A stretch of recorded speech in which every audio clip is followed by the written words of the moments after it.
जब किसी जीव का इसी जन्म में कल्याण होने का भगवान निश्चय कर लेते हैं, अब इसका कल्याण होना चाहिए, बहुत भटक लिया तो कहते हैं भवापवर्गो भ्रमतो यदा भवेत् जनस्य तर्ह्यच्युत सत्समागमः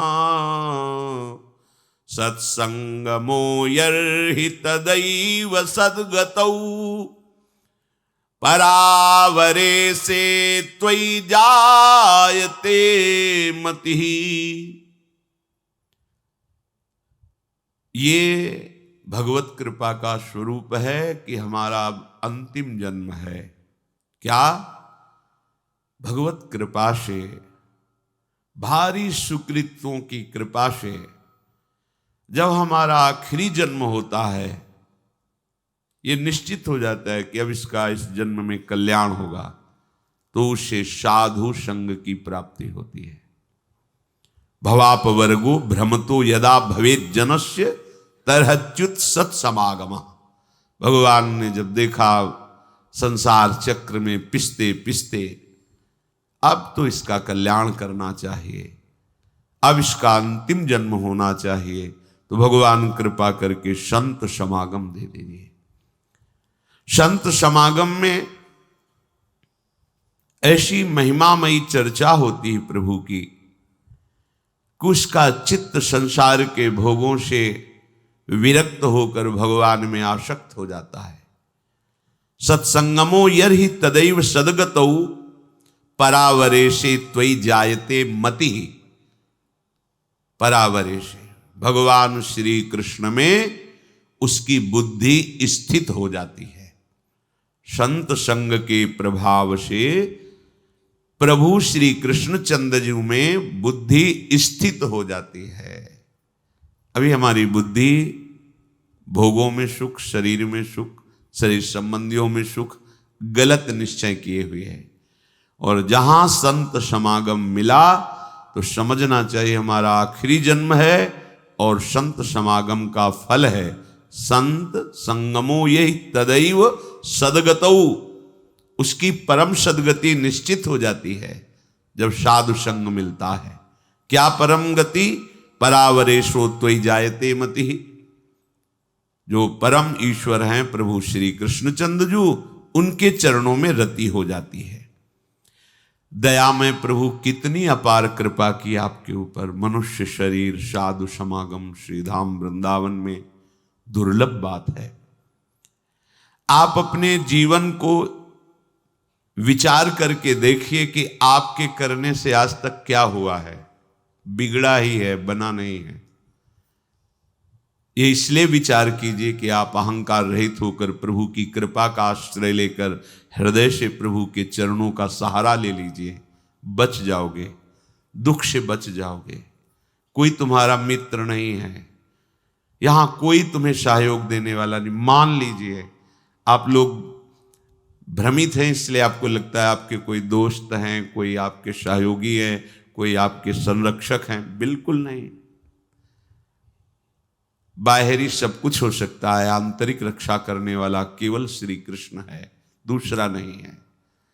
सच्ची मानिए उन पर बड़ी कृपा है जिनको पग पर धोखा मिलता है, प्रतिकूलता मिलती है, तो उनको असलियत समझ में आ जाती है, फिर वो सत्य की तरफ मुड़ते हैं, उन्हें साधु समागम मिलता है और वो सत्य में प्रतिष्ठित हो जाते हैं। आज से हमें समझना चाहिए कि भगवत कृपा पात्र हैं। अब हमारी दुर्गति नहीं हो सकती, क्योंकि प्रभु की कृपा किसी निमित्त को लेकर के नहीं हुई है, अहेतुकी कृपा है। तो अब हमारे कल्याण में कोई संशय नहीं। सच्ची मानिए, ये विश्वास करोगे तो हो जाएगा। विश्वास करो, ये जादू की बात है। मेरा कहाँ कल्याण होगा, मैं तो गृहस्थ हूं, मैं विषयों में फंसा हूं, मैं दुर्गति पक्की है। नहीं नहीं, कुछ भी हो, मेरे में सामर्थ्य तो नहीं, मैं तो अधम हूं, नीच हूं, पर मेरे प्रभु बड़े कृपालु हैं, मेरा निश्चित इस जन्म में कल्याण हो जाएगा, पक्का हो जाएगा। आप विश्वास कीजिए। आप हर समय अपने भाग्य को सराहिए, मैं प्रभु का शरणागत हूं, अहो भाग्य मेरे, प्रभु ने मुझे स्वीकार कर लिया। अगर स्वीकार किया ना होता तो मुझे साधु संग न मिलता। जो प्रभु मोहि अनुग्रह कीन्हा, तो तुम आई दर्श हठ दीन्हा। देखो प्रभु ने मेरे पर कृपा की ना, तो हे महाभागवत हनुमान जी, आप अपनी तरफ से आकर मुझे दर्शन दिए ना। अब मोहि भाव भरोसा हनुमंता, बिनु हरि कृपा मिले नहीं संता। आज मुझे भरोसा हो गया कि हरि की हमारे ऊपर कृपा है, क्योंकि कृपा ना होती तो आप मुझे दर्शन न देते। आपके समीप हमें भगवत चर्चा करने का सौभाग्य, सुनने का सौभाग्य न मिलता। हम लोग जैसे भी हैं अपने प्रियालाल के हैं, झूठी से ही सही तुम मान लो तो ये झूठी बात नहीं होगी, सच्ची है, क्योंकि है हम। संसार में तुम सत्य मान रहे हो पर सब झूठा है झूठा। तुम चाहे जितना सत्य मानो, ये मेरा कोई तेरा नहीं। दुनिया में लाखों का मेला जुड़ा, हंसा जब जब उड़ा। तो इस बात को पकड़ो ना यार, कोई साथी नहीं, कोई साथ नहीं। एक साथी है, केवल श्री हरि नाम, केवल राधा नाम, क्योंकि राधा नाम हरि नाम ही हरि को प्रकाशित करता है। इसलिए हमारा तो हरि प्रिया से भी प्रिय इनका नाम है। इनसे भी ज्यादा महत्व इनके नाम में हमें देना है, क्योंकि नाम से ही इनका परिचय, नाम से ही हमारा संबंध दृढ़ होता है। झूठी भी हम मान लें कि हम प्रियालाल के हैं तो झूठा नहीं होगा, वो सत्य, क्योंकि हम हैं उनके।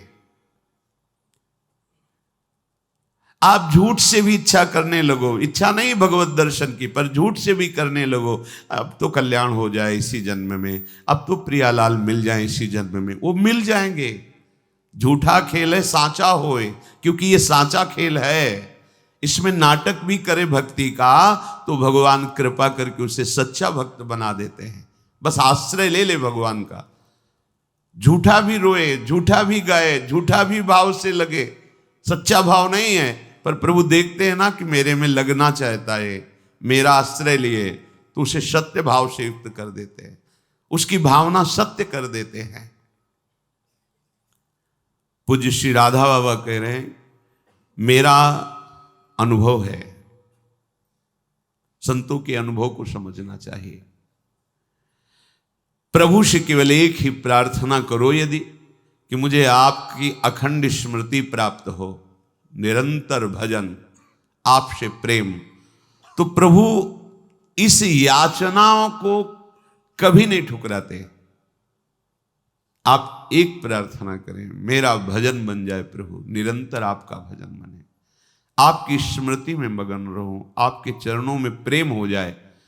तो इस बात की पूर्ति प्रभु उसी समय प्रार्थना करते ही शुरू कर देते हैं।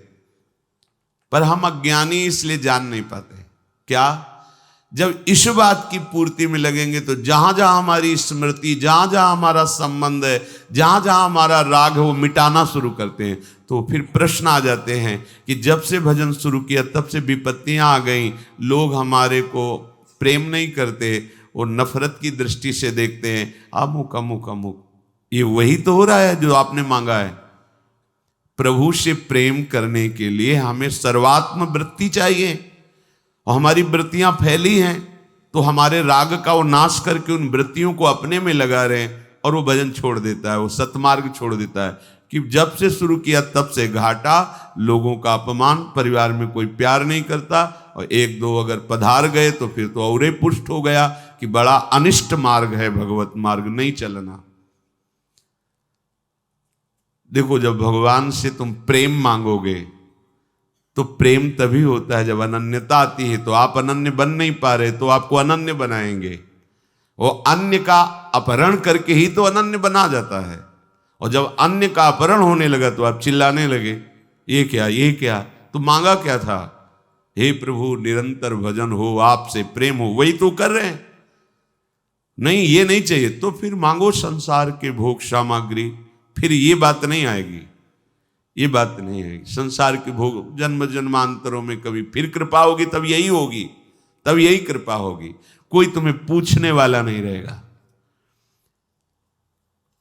भक्ति के मार्ग में जब चला जाता है तो भगवान सहयोग करके ऐसी स्थिति देते हैं कि कोई प्यार नहीं करता, सच्ची में कोई प्यार नहीं करता।